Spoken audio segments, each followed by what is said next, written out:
revisiting this week's episode of Eatin Out in Vegas. We had a bit of an adventure this week. We had originally planned on featuring a place that we had been to but hadn't put on the channel yet. And come to find out, when we pulled up, the place had a handwritten note in the window that said they were closed. We weren't sure what the situation was. We looked it up online to make sure that, it wasn't a permanent thing, which unfortunately we found they had a second location in California, and we called them and found out that yes, their location here in Vegas is closed. So that being said, we had to find something spur of the moment. We were going to try and maybe do some barbecue.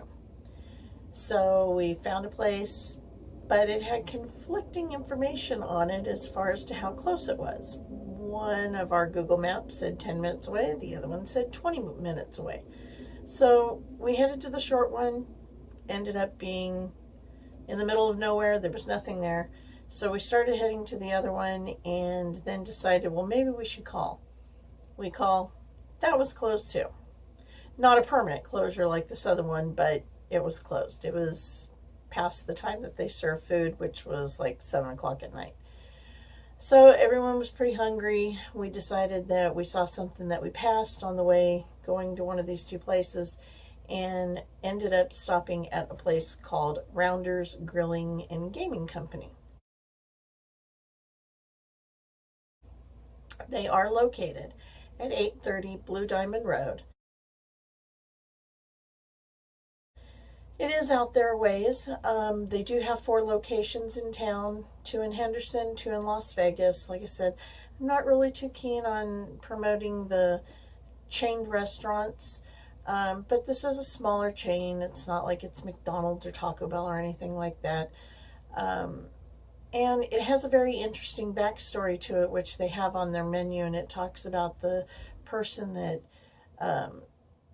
kind of founded the place, and it was based upon his growing up and helping his dad with the coal delivery business, and then he kind of elaborated on it when he started going out on his own, and Prohibition came around, and the alcohol was illegal, and so then he started hiding it in the coal and delivering it to the people. And long story short, it came about around that he developed this business, and then suddenly he just wasn't heard from anymore, and people picked this story up and whatnot and developed it and turned it into what it is today.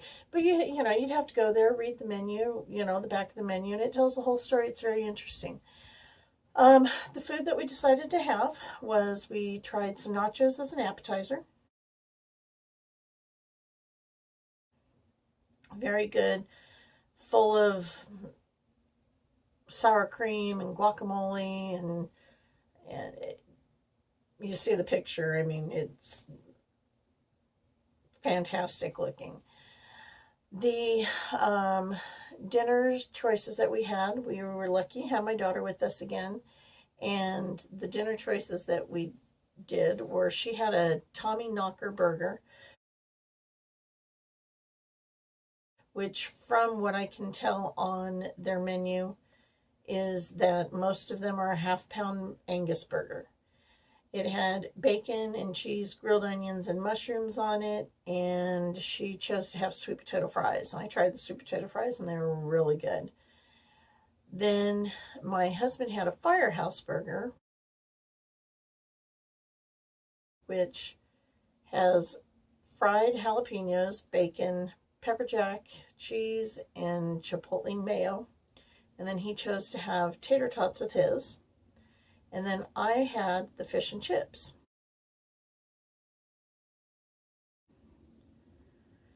And just your typical fish and chips. There's nothing that really stood out about it. It was good. But the one thing that was probably the best part of the meal was the warm apple caramel bar that we had. It was an apple caramel tart that was served warm, and it had vanilla bean ice cream with it, and it was drizzled with caramel sauce and had whipped cream on it. Absolutely fantastic. We've been really lucking out with some of these desserts that we've been going to, the different places. Um, the decor was nice. It was um, I don't even know how to describe it. It was very tasteful. It was kind of upper class, very relaxing, good atmosphere. Had some interesting sayings and stuff from famous people on the wall. And the service was really good. The waitress was very knowledgeable. She was very attentive. She took care of everything, even as far as recommending stuff. She was on top of it with the drinks. We never had to ask for refills. And she, like I said, she was very knowledgeable. We were asking her questions based upon the other restaurants and if they had different menus, which they kind of do. They have a little bit of a difference between it. She mentioned that one of them is a lot smaller, so it just doesn't have the capability to have the bigger menu that the other ones do. But relatively, they all were pretty much the same. So this upcoming week, what we're going to attempt to do is we're going to attempt to do barbecue. And hopefully we won't have another field trip like we did this week. I like to kind of have it more planned out so that we can give you different areas of town and feature different types of food. And we're going to do a 2 for a week this time. And one of the places that I want to feature is always closed on a Monday.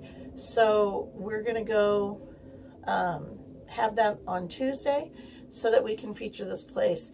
It's fantastic, little mom and pop joint, and we want to be able to, help boost them up. I'd like to see this place stick around for a long time.